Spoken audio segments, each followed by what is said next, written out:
নমস্কার, আমি অঞ্জনা। আমার রান্নাঘরে সবাইকে স্বাগত। আজকের দিনটা খুব স্পেশাল। আজকে 25শে বৈশাখ, কবিগুরু রবীন্দ্রনাথ ঠাকুরের জন্মদিন। তাই আজকে আমি আপনাদের সামনে ঠিক হাজির হয়ে গেলাম। আর আজকে আমি দেখাবো একটা নতুন মিষ্টি রেসিপি, কাঁচা আমের মিল্ককেক। তো চলুন ভিডিওটা শুরু করি।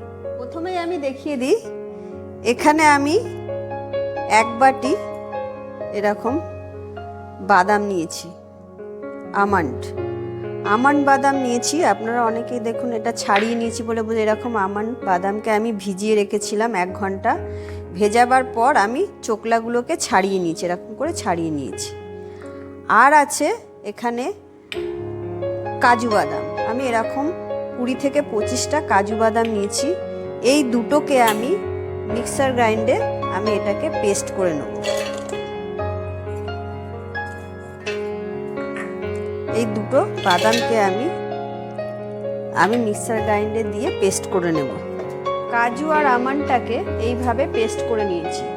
আপনারা কিন্তু কোনো মতেই খুব একটা মিহি করবেন না, একটু দানা দানা থাকবে, মুখে পড়লে দানা ভাবটা মুখে পড়লে ভালো লাগবে।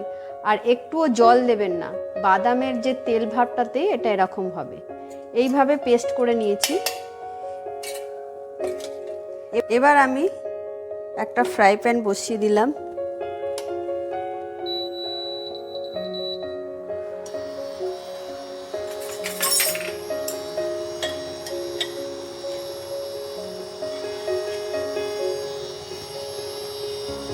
ফ্রাই প্যানে আমি একটু ঘি দিয়ে দিলাম।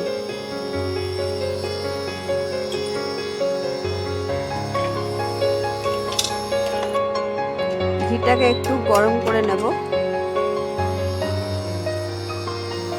ঘিটা গরম হয়ে গেছে। এবার আমি এখানে 2 চামচ, চা চামচের 2 চামচ গোবিন্দভোগের চাল গুঁড়ো করে নিয়েছি। এই চালটা আমি এখানে দিয়ে দেবো।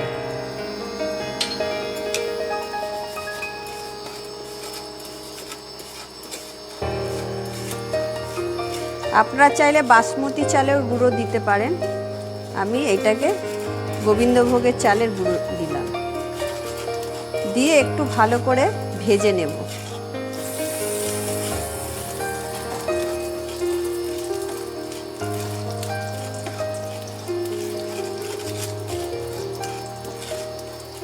হালকা ভেজে নেব, বেশি ভাজবো না। আমি কিন্তু চালটা হালকা ভেজে নিয়েছি, হালকা একটু লালচে ভাব এসছে।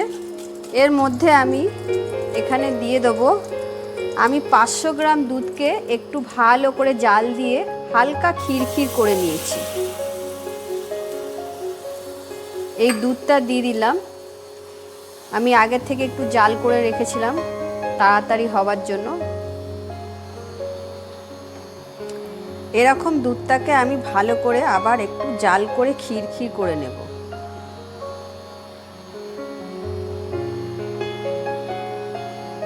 এটা আমি 5 মিনিট মতো জাল করে নিলাম।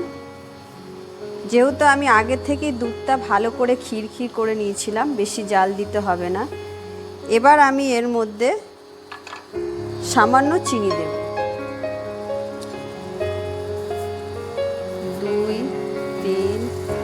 4 চামচ চিনি দিলাম। চিনি দিয়ে আমি আবার এটাকে ভালো করে জাল করব।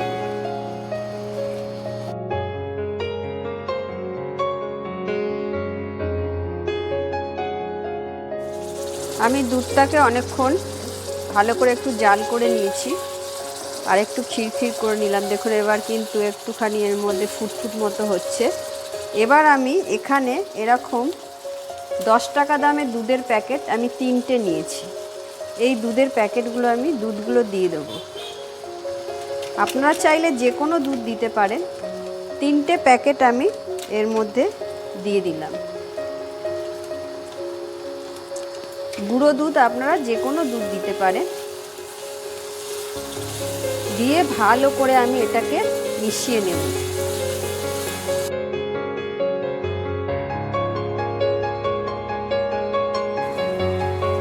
আমি দুধের প্যাকেটগুলো দিয়ে ভালো করে একটু মিশিয়ে দিয়েছি। এবার আমি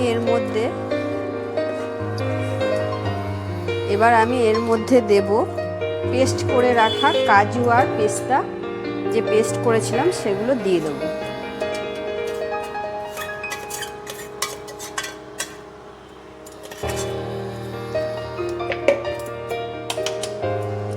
এগুলোকে দিয়ে পুরো লো ফ্লেমে ভালো করে এগুলোকে আবার ভালো করে মিশিয়ে নেব। খুবই ফ্লেমটা কম করে রাখতে হবে।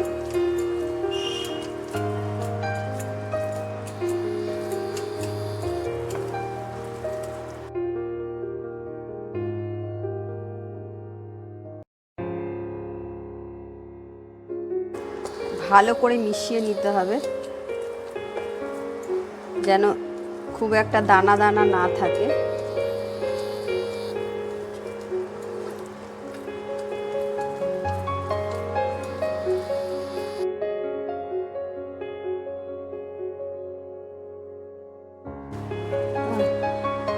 ভালো করে মিশিয়ে নিয়েছি। এবার আমি এর মধ্যে এমনি একটু নর্মাল দুধ আমি এর মধ্যে অ্যাড করে দেবো। অল্প পরিমাণে একটু দুধ দিয়ে ভালো করে আবার একটু নাড়িয়ে চাড়িয়ে নিয়ে আর একটু মিশিয়ে নেব।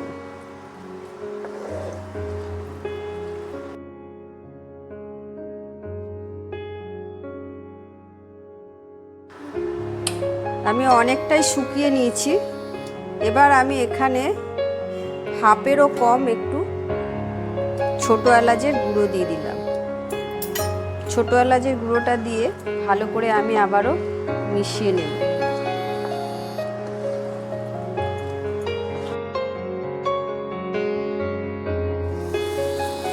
দেখুন প্যান থেকে পুরো ছেড়ে দিয়েছে।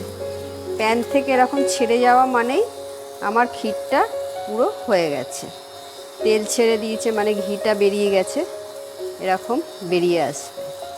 এবার আমি এটাকে ঢেলে ঠান্ডা করে নেব। আমার এটা হয়ে গেছে। আমি এই থালাটার মধ্যে একটু ঘি দিয়েছি। ঘি দিয়ে ভালো করে ঘিটাকে ব্রাশ করে নিলাম। ভালো করে ঘিটাকে ব্রাশ করে নিয়ে এর মধ্যে আমি এখন এটাকে ঢালবো।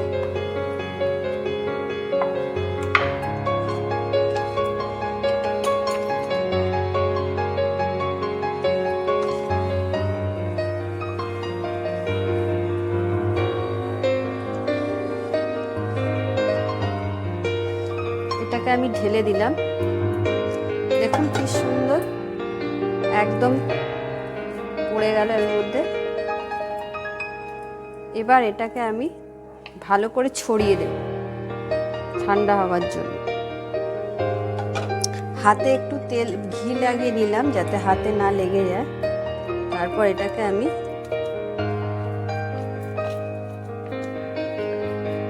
পুরো মিষ্টির দোকানের মতো গন্ধ বেরিয়েছে।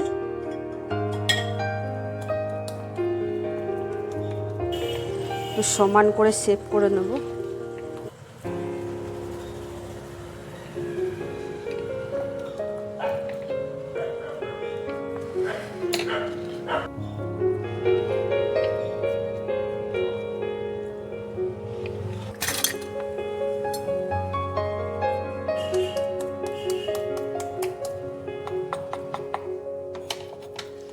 সন্দেশ মানে একটু কেরামতি করতেই হবে।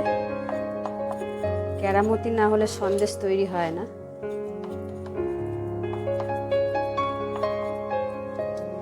আমি এরকম ঠান্ডা হতে দেব।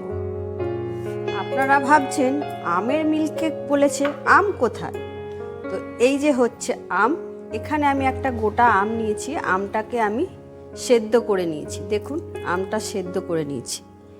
এই আমটাকে আমি এই মিক্সার গ্রাইন্ডারে দিয়ে পেস্ট করে নেব। এরকম করে প্রথমে আমটার সেদ্ধ করা আম এর মধ্যে দিয়ে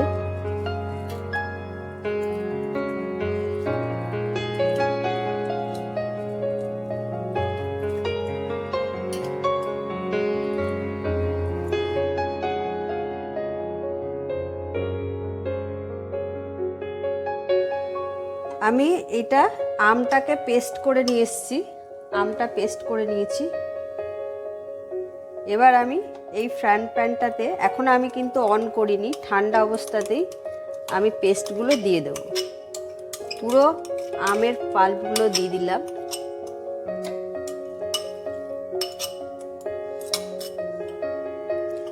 এবার আমি গ্যাসটা অন করব।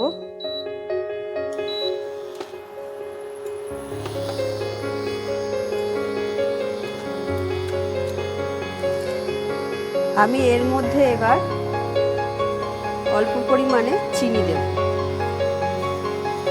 একটা আমে 4 চামচ চিনি দিলাম, পুরো ভর্তি ভর্তি 4 চামচ চিনি দিলাম। বড় একটা আম নিয়েছি, দিয়ে এটাকে আমি ভালো করে জাল করে নেব। আর সামান্য একটু, যেহেতু আমে একটু নুন না দিলে এর টেস্টটা আসবে না, অল্প পরিমাণে একটু নুন দিলাম।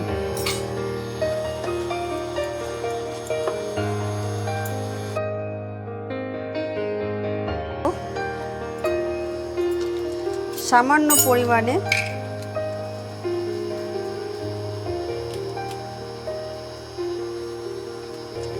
দেখতেই পাচ্ছেন একদম কইটুকুনি, একদম সামান্য পরিমাণে ফুড কালার দিলাম। ফুড কালারটা দিলে কালারটা বেশ সুন্দর হয়, দেখতে ভালো লাগে।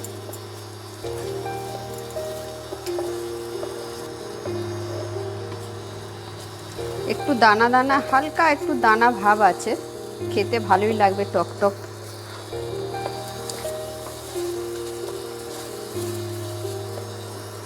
এইভাবে ভালো করে আমি একদম এটাকে জেলি টাইপের তৈরি করে নেব।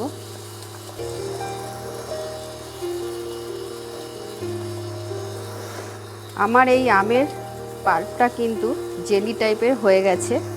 এবার এটাকে আমি বন্ধ করে দেব। বন্ধ করে একটু ঠান্ডা করে নেব।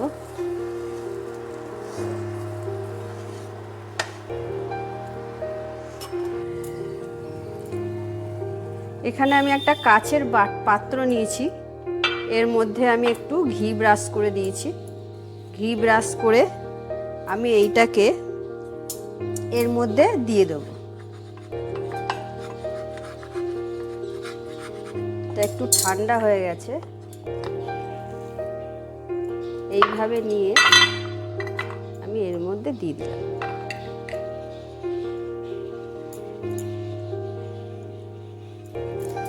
এবার আমি এইটা ঠান্ডা করে ফেলেছি, এইটা আমের পাল্পটাকে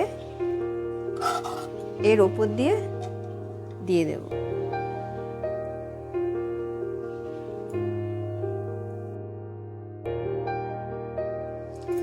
এবার আমি আমের পাল্পগুলোকে এর মধ্যে দিয়ে আমি একটুখানি হাতটা ভিজিয়ে নিয়ে, ভালো করে হাতটা ওয়াশ করে নিয়ে, ওই ভেজা হাত দিয়ে আমের পাল্পগুলোকে ভালো করে ছড়িয়ে দেব।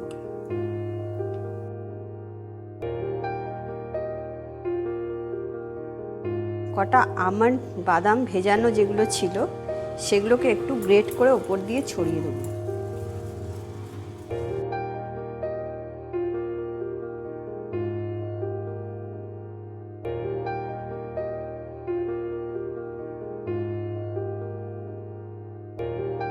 এবার আমি এর মধ্যে টুকরো করে রাখা কাজু দিয়ে একটু গার্নিশ করে দেব। ভালো করে একটু সাজিয়ে দিলাম, ডেকোরেশন করে দিলাম।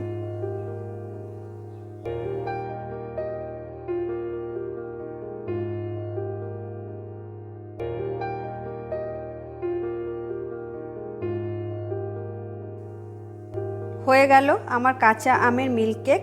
এটাকে আমি আধ ঘন্টার জন্য ফ্রিজে রেখে তারপর পিস পিস করে কেটে সবাইকে পরিবেশন করব। আপনারাও বাড়িতে এইভাবে বানিয়ে সবাইকে পরিবেশন করবেন, নিজেও খাবেন, আর ভালো লাগলে আমার ভিডিওটাতে লাইক, কমেন্ট, শেয়ার করে দেবেন। আজকের জন্য টাটা, দেখা হচ্ছে পরের ভিডিও।